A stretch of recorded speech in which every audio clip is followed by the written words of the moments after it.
When I glance over my notes and records of the Sherlock Holmes cases between the years 82 and 90, I am faced by so many which present strange and interesting features that it is no easy matter to know which to choose and which to leave. Some, however, have already gained publicity through the papers, and others have not offered a field for those peculiar qualities which my friend possessed in so high a degree, and which it is the object of these papers to illustrate. Some, too, have baffled his analytical skill, and would be as narratives beginnings without an ending, while others have been but partially cleared up, and have their explanations founded rather upon conjecture and surmise than on that absolute logical proof which was so dear to him. There is, however, one of these last which was so remarkable in its details and so startling in its results that I am tempted to give some account of it, in spite of the fact that there are points in connection with it which never have been, and probably never will be, entirely cleared up. The year 87 furnished us with a long series of cases of greater or less interest, of which I retain the records. Among my headings under this 112 months, I find an account of the adventure of the Paradol Chamber, of the Amateur Mendicant Society, who held a luxurious club in the lower vault of a furniture warehouse, of the facts connected with the loss of the British bark Sophie Anderson, of the singular adventures of the Grace Pattersons in the island of Ufa, and finally of the Camberwell poisoning case. In the latter, as may be remembered, Sherlock Holmes was able, by winding up the dead man's watch, to prove that it had been wound up 2 hours before, and that therefore the deceased had gone to bed within that time, a deduction which was of the greatest importance in clearing up the case. All these I may sketch out at some future date, but none of them present such singular features as the strange train of circumstances which I have now taken up my pen to describe. It was in the latter days of September, and the equinoctial gales had set in with exceptional violence. All day the wind had screamed, and the rain had beaten against the windows, so that even here in the heart of great, handmade London we were forced to raise our minds for the instant from the routine of life and to recognize the presence of those great elemental forces which shriek at mankind through the bars of his civilization, like untamed beasts in a cage. As evening drew in, the storm grew higher and louder, and the wind cried and sobbed like a child in the chimney. Sherlock Holmes sat moodily at one side of the fireplace, cross-indexing his records of crime, while I at the other was deep in one of Clark Russell's fine sea stories until the howl of the gale from without seemed to blend with the text, and the splash of the rain to lengthen out into the long swash of the sea waves. My wife was on a visit to her mother's, and for a few days I was a dweller once more in my old quarters at Baker Street. "Why," said I, glancing up at my companion, "that was surely the bell. Who could come tonight? Some friend of yours, perhaps?" "Except yourself, I have none," he answered. "I do not encourage visitors." "A client, then? If so, it is a serious case. Nothing less would bring a man out on such a day and at such an hour. But I take it that it is more likely to be some crony of the landlady's." Sherlock Holmes was wrong in his conjecture, however, for there came a step in the passage and a tapping at the door. He stretched out his long arm to turn the lamp away from himself and towards the vacant chair upon which a newcomer must sit. "Come in," said he. The man who entered was young, some 22 at the outside, well-groomed and trimly clad, with something of refinement and delicacy in his bearing. The streaming umbrella which he held in his hand, and his long, shining waterproof, told of the fierce weather through which he had come. He looked about him anxiously in the glare of the lamp, and I could see that his face was pale and his eyes heavy, like those of a man who is weighed down with some great anxiety. "I owe you an apology," he said, raising his golden pince-nez to his eyes. "I trust that I am not intruding. I fear that I have brought some traces of the storm and rain into your snug chamber." "Give me your coat and umbrella," said Holmes. "They may rest here on the hook and will be dry presently. You have come up from the southwest, I see." "Yes, from Horsham. That clay and chalk mixture which I see upon your toe caps is quite distinctive. I have come for advice. That is easily got. And help. That is not always so easy. I have heard of you. Mr. Holmes, I heard from Major Prendergast how you saved him in the Tankerville Club scandal. Ah, of course. He was wrongfully accused of cheating at cards. He said that you could solve anything. He said too much. That you are never beaten. I have been beaten 4 times, 3 times by men, and once by a woman. But what is that compared with the number of your successes? It is true that I have been generally successful. Then you may be so with me.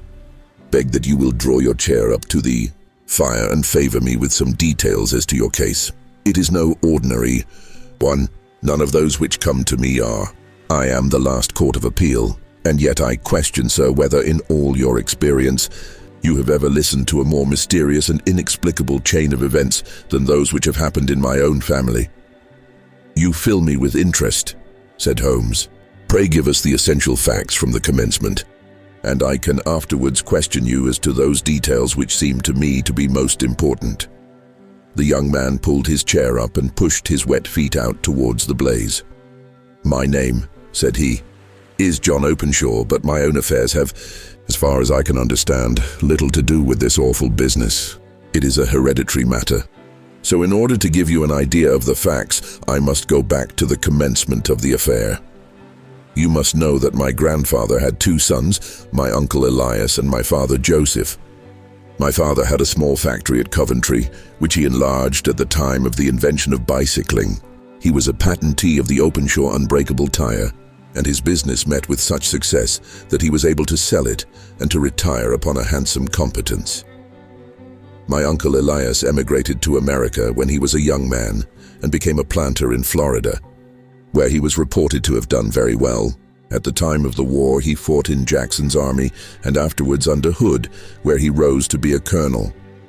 When Lee laid down his arms, my uncle returned to his plantation, where he remained for 3 or 4 years.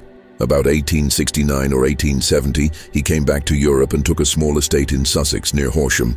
He had made a very considerable fortune in the States, and his reason for leaving them was his aversion to the Negroes and his dislike of the Republican policy in extending the franchise to them. He was a singular man, fierce and quick-tempered, very foul-mouthed when he was angry, and of a most retiring disposition. During all the years that he lived at Horsham, I doubt if ever he set foot in the town. He had a garden and 2 or 3 fields round his house, and there he would take his exercise. Though very often for weeks on end, he would never leave his room. He drank a great deal of brandy and smoked very heavily, but he would see no society and did not want any friends, not even his own brother. He didn't mind me. In fact, he took a fancy to me, for at the time when he saw me first, I was a youngster of 12 or so. This would be in the year 1878, after he had been 8 or 9 years in England. He begged my father to let me live with him, and he was very kind to me in his way. When he was sober, he used to be fond of playing backgammon and draughts with me, and he would make me his representative both with the servants and with the tradespeople, so that by the time that I was 16, I was quite master of the house. I kept all the keys and could go where I liked and do what I liked, so long as I did not disturb him in his privacy. There was one singular exception, however, for he had a single room, a lumber room up among the attics, which was invariably locked, and which he would never permit either me or anyone else to enter. With a boy's curiosity, I have peeped through the keyhole, but I was never able to see more than such a collection of old trunks and bundles as would be expected in such a room. One day, it was in March, 1883, a letter with a foreign stamp lay upon the table in front of the colonel's plate. It was not a common thing for him to receive letters, for his bills were all paid in ready money, and he had no friends of any sort. "From India," said he as he took it up, "Pondicherry postmark. What can this be?" Opening it hurriedly, out there jumped 5 little dried orange pips, which pattered down upon his plate. I began to laugh at this, but the laugh was struck from my lips at the sight of his face. His lip had fallen, his eyes were protruding, his skin the color of putty, and he glared at the envelope which he still held in his trembling hand. "KKK." He shrieked, and then, my God, my sins have overtaken me." "What is it, uncle?" I cried. "Death," said he, and rising from the table he retired to his room, leaving me palpitating with horror. I took up the envelope and saw scrawled in red ink upon the inner flap, just above the gum, the letter K 3 times repeated. There was nothing else save the 5 dried pips. What could be the reason of his overpowering terror? I left the breakfast table, and as I ascended the stair I met him coming down with an old rusty key, which must have belonged to the attic, in one hand, and a small brass box like a cash box in the other. "They may do what they like, but I'll checkmate them still," said he with an oath. "Tell Mary that I shall want a fire in my room today, and send down to Fordham, the Horsham lawyer." I did as he ordered, and when the lawyer arrived I was asked to step up to the room. The fire was burning brightly, and in the grate there was a mass of black, fluffy ashes, as of burned paper, while the brass box stood open and empty beside it. As I glanced at the box, I noticed with a start that upon the lid was printed the treble K, which I had read in the morning upon the envelope. "I wish you, John," said my uncle, "to witness my will. I leave my estate, with all its advantages and all its disadvantages, to my brother, your father, whence it will no doubt descend to you. If you can enjoy it in peace, well and good. If you find you cannot, take my advice, my boy, and leave it to your deadliest enemy. I'm sorry to give you such a two-edged thing, but I can't say what turn things are going to take. Kindly sign the paper where Mr. Fordham shows you." I signed the paper as directed, and the lawyer took it away with him. The singular incident made, as you may think, the deepest impression upon me, and I pondered over it and turned it every way in my mind without being able to make anything of it. Yet I could not shake off the vague feeling of dread which it left behind, though the sensation grew less keen as the weeks passed, and nothing happened to disturb the usual routine of our lives. I could see a change in my uncle, however. He drank more than ever, and he was less inclined for any sort of society. Most of his time he would spend in his room, with the door locked upon the inside. But sometimes he would emerge in a sort of drunken frenzy and would burst out of the house and tear about the garden with a revolver in his hand, screaming out that he was afraid of no man, and that he was not to be cooped up like a sheep in a pen by man or devil. When these hot fits were over, however, he would rush tumultuously in at the door and lock and bar it behind him, like a man who can brazen it out no longer against the terror which lies at the roots of his soul.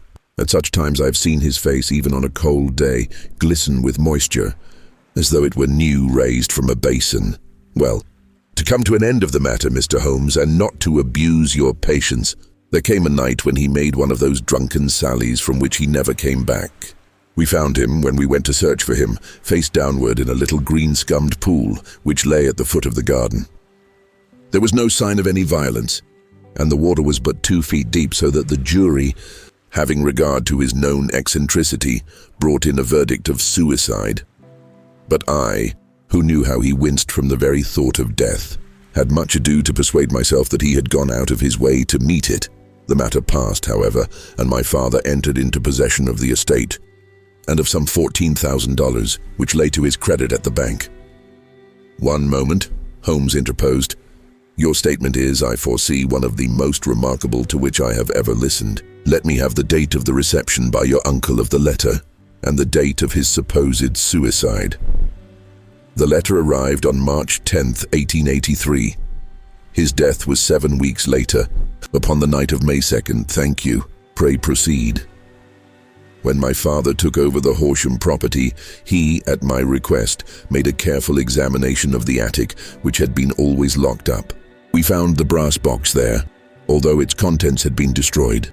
On the inside of the cover was a paper label with the initials of KKK repeated upon it, and letters, memoranda, receipts, and a register written beneath.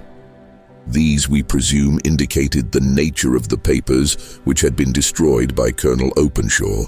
For the rest, there was nothing of much importance in the attic save a great many scattered papers and notebooks bearing upon my uncle's life in America. Some of them were of the wartime, and showed that he had done his duty well and had borne the repute of a brave soldier.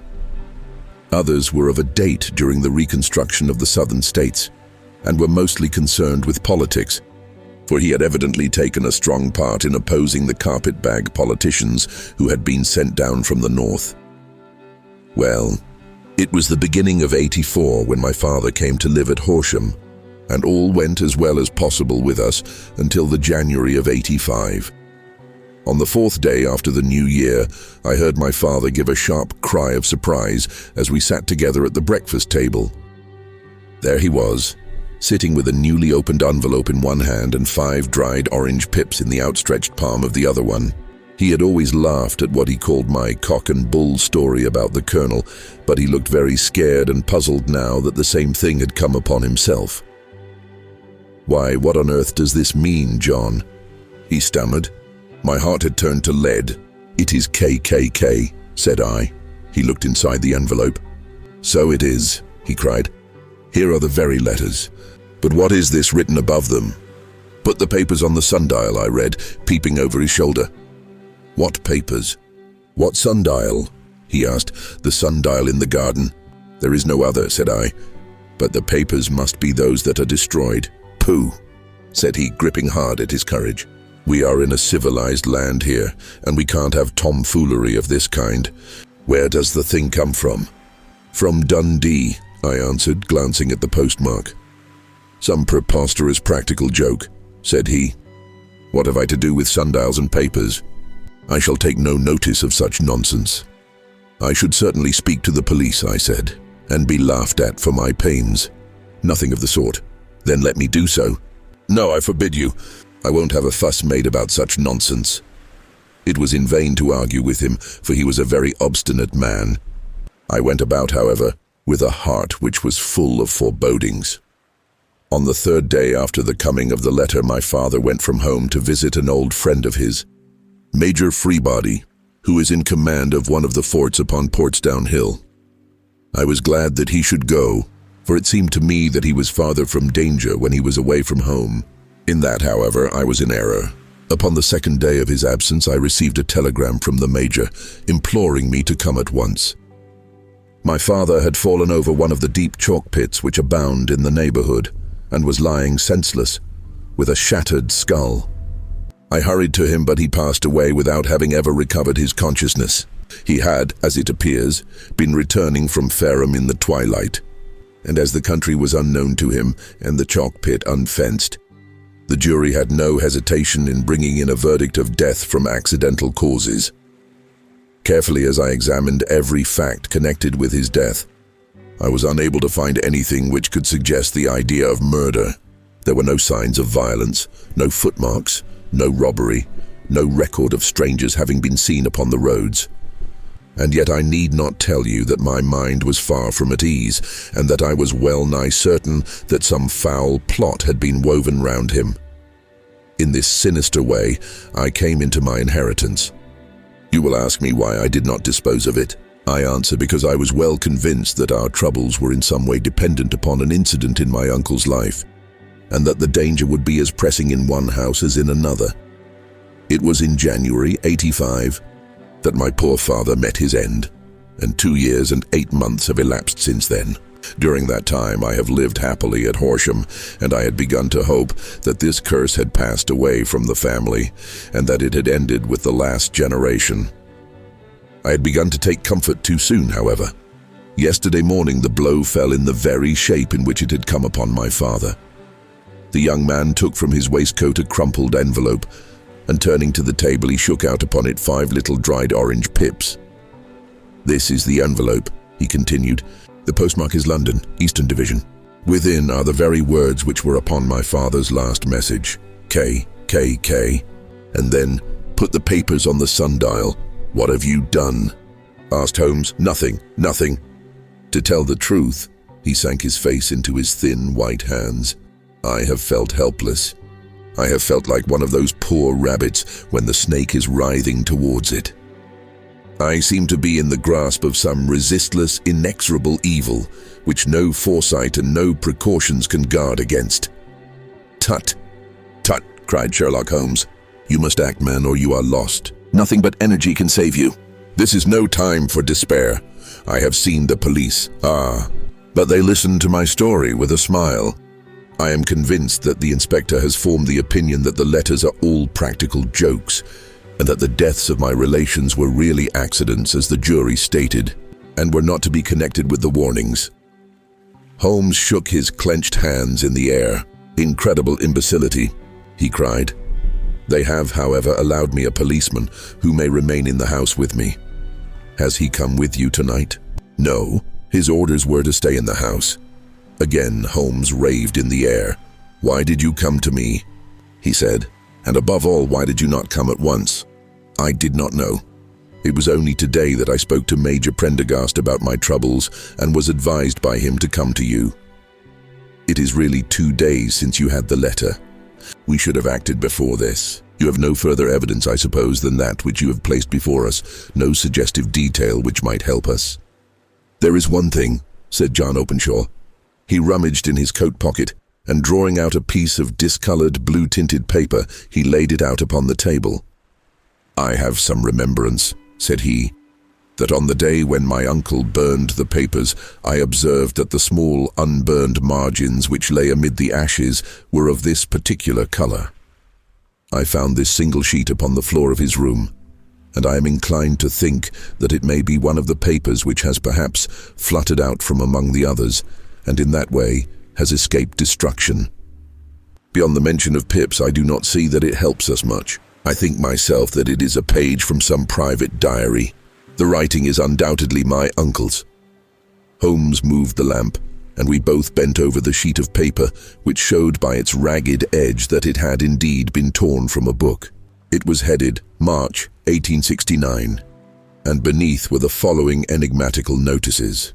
Firth, Hudson came. Same old platform. 7th, set the Pips on Macaulay, Paramore, and John Swain of St. Augustine. 9th, Macaulay cleared. 10th, John Swain cleared. 12th, visited Paramore. All well, thank you, said Holmes, folding up the paper and returning it to our visitor. And now you must on no account lose another instant. We cannot spare time even to discuss what you have told me. You must get home instantly and act. What shall I do? There is but one thing to do. It must be done at once. You must put this piece of paper which you have shown us into the brass box which you have described.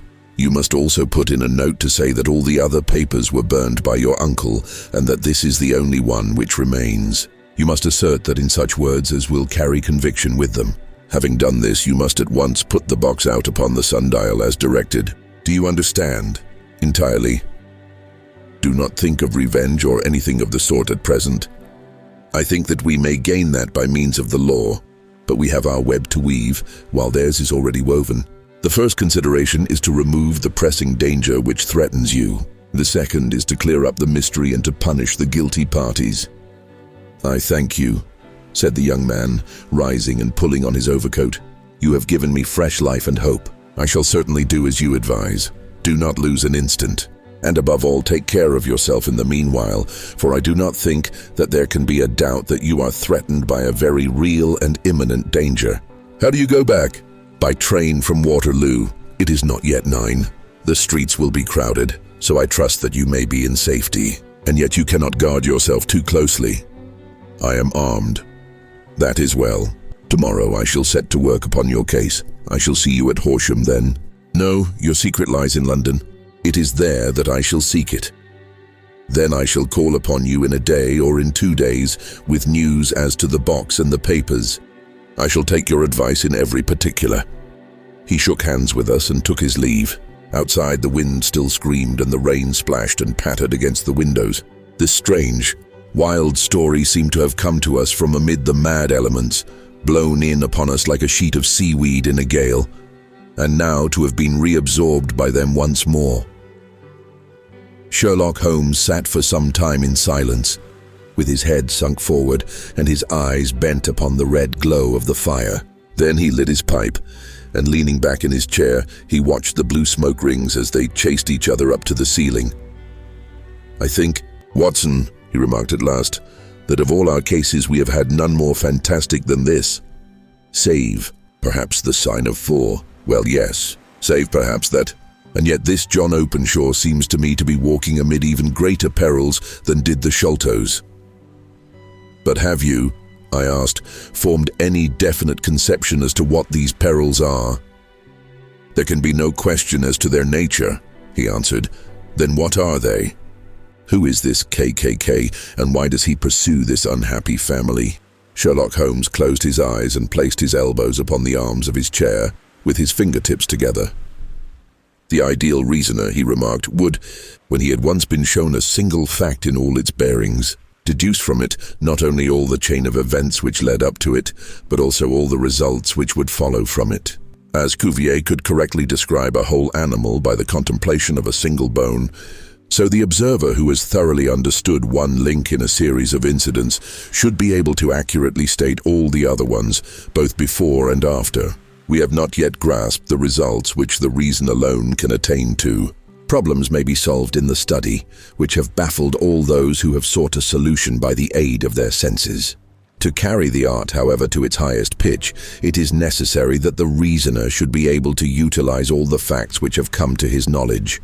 And this in itself implies, as you will readily see, a possession of all knowledge, which even in these days of free education and encyclopedias is a somewhat rare accomplishment. It is not so impossible, however, that a man should possess all knowledge which is likely to be useful to him in his work, and this I have endeavored in my case to do. If I remember rightly, you on one occasion in the early days of our friendship defined my limits in a very precise fashion. Yes, I answered, laughing. It was a singular document. Philosophy, astronomy, and politics were marked at 0, I remember. Botany variable, geology profound as regards the mud stains from any region within 50 miles of town, chemistry eccentric, anatomy unsystematic, sensational literature and crime records unique, violin player, boxer, swordsman, lawyer, and self-poisoner by cocaine and tobacco. Those, I think, were the main points of my analysis. Holmes grinned at the last item. Well, he said, I say now as I said then, that a man should keep his little brain attic stocked with all the furniture that he is likely to use, and the rest he can put away in the lumber room of his library, where he can get it if he wants it. Now, for such a case as the one which has been submitted to us tonight, we need certainly to muster all our resources. Kindly hand me down the letter K of the American Encyclopedia, which stands upon the shelf beside you. Thank you. Now let us consider the situation and see what may be deduced from it. In the first place, we may start with a strong presumption that Colonel Openshaw had some very strong reason for leaving America. Men, at his time of life, do not change all their habits and exchange willingly the charming climate of Florida for the lonely life of an English provincial town. His extreme love of solitude in England suggests the idea that he was in fear of someone or something, so we may assume as a working hypothesis that it was fear of someone or something which drove him from America. As to what it was he feared, we can only deduce that by considering the formidable letters which were received by himself and his successors. Did you remark the postmarks of those letters? The first was from Pondicherry, the second from Dundee, and the third from London. From East London. What do you deduce from that? They are all seaports, that the writer was on board of a ship. Excellent. We have already a clue. There can be no doubt that the probability, the strong probability, is that the writer was on board of a ship. And now let us consider another point. In the case of Pondicherry, 7 weeks elapsed between the threat and its fulfillment. In Dundee, it was only some 3 or 4 days. Does that suggest anything? A greater distance to travel, but the letter had also a greater distance to come. Then, I do not see the point. There is at least a presumption that the vessel in which the man or manor is a sailing ship. It looks as if they always send their singular warning or token before them when starting upon their mission. You see how quickly the deed followed the sign when it came from Dundee. If they had come from Pondicherry in a steamer, they would have arrived almost as soon as their letter. But as a matter of fact, 7 weeks elapsed. I think that those 7 weeks represented the difference between the mail boat which brought the letter and the sailing vessel which brought the writer. It is possible. More than that. It is probable, and now you see the deadly urgency of this new case and why I urged young Openshaw to caution. The blow has always fallen at the end of the time which it would take the senders to travel the distance. But this one comes from London, and therefore we cannot count upon delay." "Good God!" I cried. "What can it mean, this relentless persecution? The papers which Openshaw carried are obviously of vital importance to the person or persons in the sailing ship." "I think that it is quite clear that there must be more than one of them. A single man could not have carried out 2 deaths in such a way as to deceive a coroner's jury. There must have been several in it, and they must have been men of resource and determination. Their papers they mean to have, be the holder of them who it may. In this way, you see, KKK ceases to be the initials of an individual and becomes the badge of a society." "But of what society?" "Have you never," said Sherlock Holmes, bending forward and sinking his voice, "have you never heard of the Ku Klux Klan?" "I never have." Holmes turned over the leaves of the book upon his knee. "Here it is," said he presently. Ku Klux Klan. A name derived from the fanciful resemblance to the sound produced by cocking a rifle. This terrible secret society was formed by some ex-Confederate soldiers in the southern states after the Civil War, and it rapidly formed local branches in different parts of the country, notably in Tennessee, Louisiana, the Carolinas, Georgia, and Florida. Its power was used for political purposes, principally for the terrorizing of the Negro voters and the murdering and driving from the country of those who were opposed to its views. Its outrages were usually preceded by a warning sent to the marked man in some fantastic but generally recognized shape: a sprig of oak leaves in some parts, melon seeds or orange pips in others. On receiving this, the victim might either openly abjure his former ways or might fly from the country. If he braved the matter out, death would unfailingly come upon him, and usually in some strange and unforeseen manner. So perfect was the organization of the society, and so systematic its methods, that there is hardly a case upon record where any man succeeded in braving it with impunity, or in which any of its outrages were traced home to the perpetrators. For some years the organization flourished in spite of the efforts of the United States government and of the better classes of the community in the South. Eventually, in the year 1869, the movement rather suddenly collapsed, although there have been sporadic outbreaks of the same sort since that date. "You will observe," said Holmes, laying down the volume, "that the sudden breaking up of the society was coincident with the disappearance of Openshaw from America with their papers. It may well have been cause and effect. It is no wonder that he and his family have some of the more implacable spirits upon their track. You can understand that this register and diary may implicate some of the first men in the South, and that there may be many who will not sleep easy at night until it is recovered. Then the page we have seen is such as we might expect. It ran, if I remember right, sent the pips to A, B, and C, that is, sent the society's warning to them. Then there are successive entries that A and B cleared, or left the country, and finally that C was visited, with, I fear, a sinister result for C. Well, I think, Doctor, that we may let some light into this dark place, and I believe that the only chance young Openshaw has in the meantime is to do what I have told him. There is nothing more to be said or to be done tonight, so hand me over my violin, and let us try to forget for half an hour the miserable weather and the still more miserable ways of our fellow men." It had cleared in the morning, and the sun was shining with a subdued brightness through the dim veil which hangs over the great city. Sherlock Holmes was already at breakfast when I came down. "You will excuse me for not waiting for you," said he. "I have, I foresee, a very busy day before me in looking into this case of young Openshaw's." "What steps will you take?" I asked. "It will very much depend upon the results of my first inquiries. I may have to go down to Horsham after all." "You will not go there first?" "No, I shall commence with the city. Just ring the bell, and the maid will bring up your coffee." As I waited, I lifted the unopened newspaper from the table and glanced my eye over it. It rested upon a heading which sent a chill to my heart. "Holmes," I cried, "you are too late." "Ah," said he, laying down his cup. "I feared as much. How was it done?" He spoke calmly, but I could see that he was deeply moved.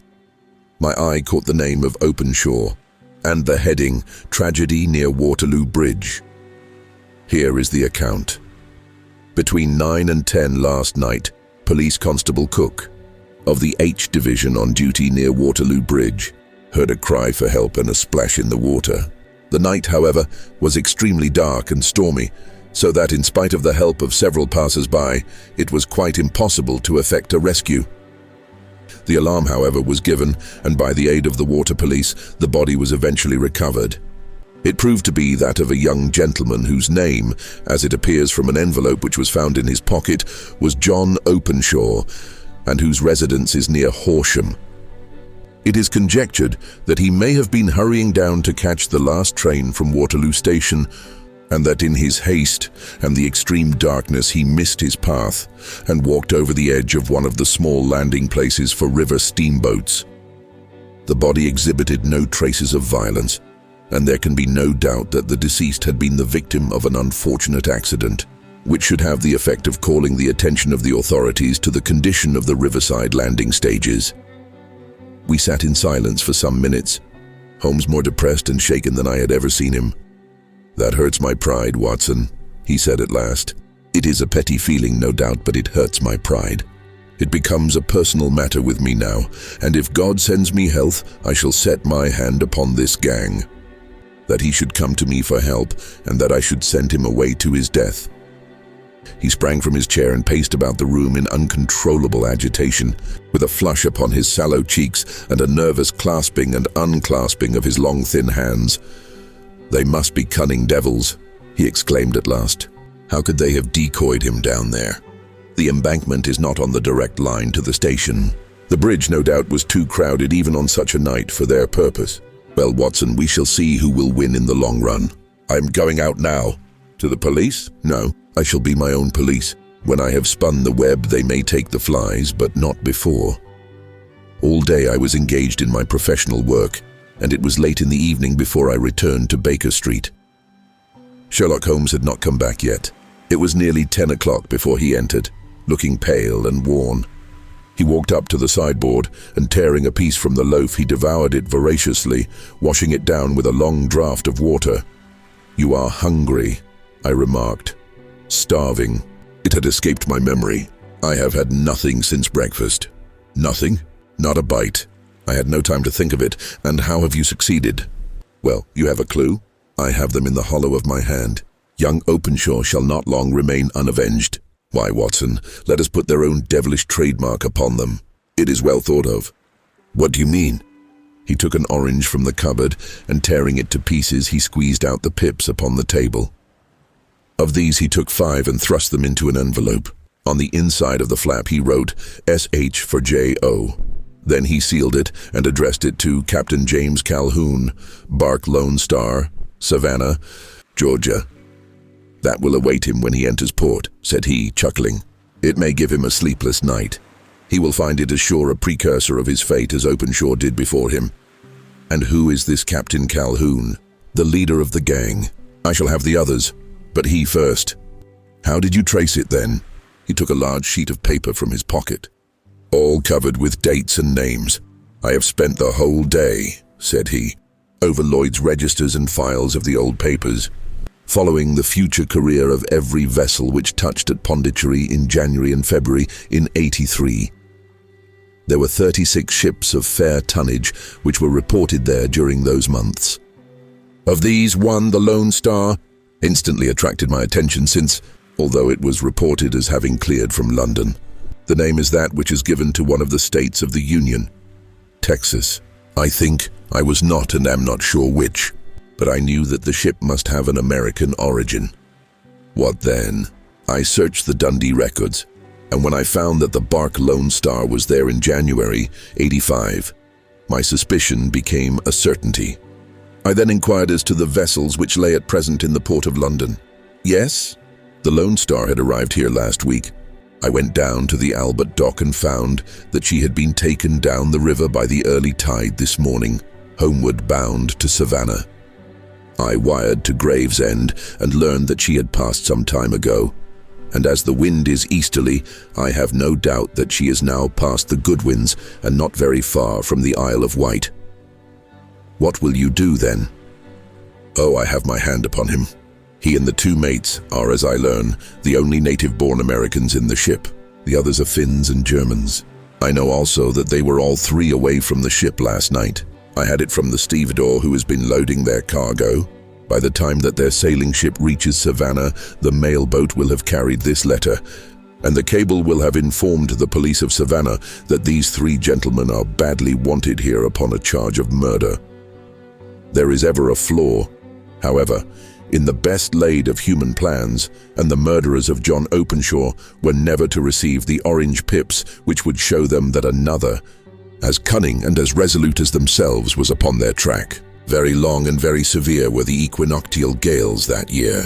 We waited long for news of the Lone Star of Savannah, but none ever reached us. We did at last hear that somewhere far out in the Atlantic, a shattered sternpost of a boat was seen swinging in the trough of a wave, with the letters LS carved upon it, and that is all which we shall ever know of the fate of the Lone Star.